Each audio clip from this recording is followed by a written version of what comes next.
26ویں آئینی ترمیم کے ذریعے آئینی عدالت کے قیام کے بعد اب وفاقی حکومت کو عمران دار سمجھے جانے والے سینئر ترین جسٹس منصور علی شاہ اور جسٹس منیب اختر کی وجہ سے آئینی بینچ کی تشکیل میں سنجیدہ مشکلات کا سامنا ہے۔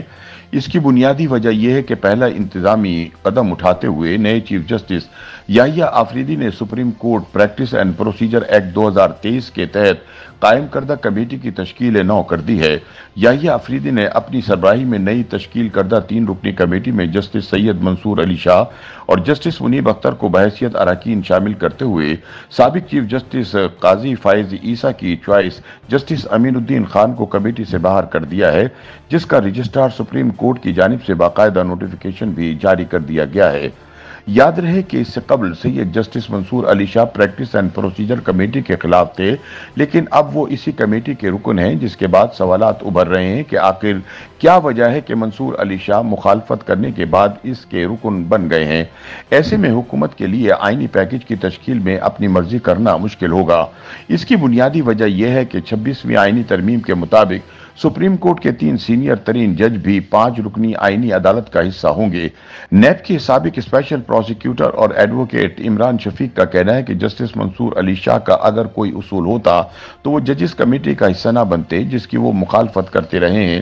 ان کا کہنا تھا کہ اب واضح ہو گیا ہے کہ جسٹس قاضی فائز عیسیٰ کے ساتھ منصور شاہ کا ذاتی اور شخصی اختلاف تھا، کیونکہ جب فائز چلے گئے تو منصور شاہ نے اس کمیٹی میں بیٹھنا گوارا کر لیا، جس کا رکن بننے سے وہ انکاری تھے۔ جسٹس منصور علی شاہ کو جسٹس فائز عیسیٰ سے ایک اختلاف یہ بھی تھا کہ دوسرے نمبر پر موجود سینئر ترین جج جسٹس منیب اختر کو جس صدارتی آرڈیننس کے تحت 3 رکنی ججز کمیٹی سے نکالا گیا، اس آرڈیننس کا پہلے جائزہ لیا جائے، لیکن قاضی فائز عیسیٰ نے اس آرڈیننس پر عمل درآمد کرتے ہوئے تیسرے سینئر جج امین الدین کو بطور ممبر شامل کر لیا تھا۔ یاد رہے کہ پہلے یہ ایکٹ تھا جس میں واضح طور پر لکھا تھا کہ چیف جسٹس کے ساتھ 2 سینئر ترین ججز کمیٹی میں شامل ہوں گے۔ جسٹس منصور علی شاہ نے اس آرڈیننس کی مخالفت کی تھی، جبکہ جسٹس یحییٰ آفریدی نے ایسا نہیں کیا تھا۔ انہوں نے دونوں سینئر ججز جسٹس سید منصور علی شاہ اور جسٹس منیب اختر کو کمیٹی میں شامل کر لیا ہے۔ جسٹس منصور شاہ کے قریبی حلقوں کے مطابق وہ چاہتے ہی یہ تھے کہ ایکٹ کے مطابق 2 سینئر ججز کو کمیٹی میں شامل کیا جائے۔ یوں جب دونوں سینئر ججز کو اس میں شامل کر لیا گیا تو ان کا اعتراض بھی ختم ہو گیا۔ دوسری جانب آئینی ماہرین کے مطابق یہ ضروری نہیں ہے کہ حکومت جسٹس منصور علی شاہ اور جسٹس منیب اختر کو 5 رکنی آئینی عدالت کا حصہ بنائے۔ ان کے مطابق حکومت نے جو نیا جوڈیشل کمیشن بنانا ہے، اس کا پریکٹس اینڈ پروسیجر ایکٹ سے کوئی لینا دینا نہیں، کیونکہ آئین اس پر فوقیت رکھتا ہے۔ ایڈوکیٹ عمران شفیق کا کہنا ہے کہ آئین میں آئینی بینچ کو بنانے کا جو طریقہ کار طے کیا گیا ہے، اس کے 5 ممبران میں سپریم کورٹ کے 3 سینئر ججز شامل ہوں گے اور سینئر ترین ججز کی کوئی پابندی نہیں۔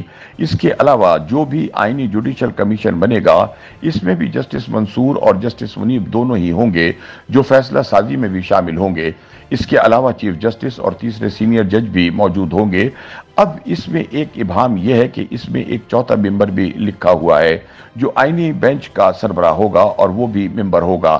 یہ ممبر اس وقت تک تعینات نہیں ہو سکتا جب تک جوڈیشل کمیشن کا اجلاس نہ ہو جائے۔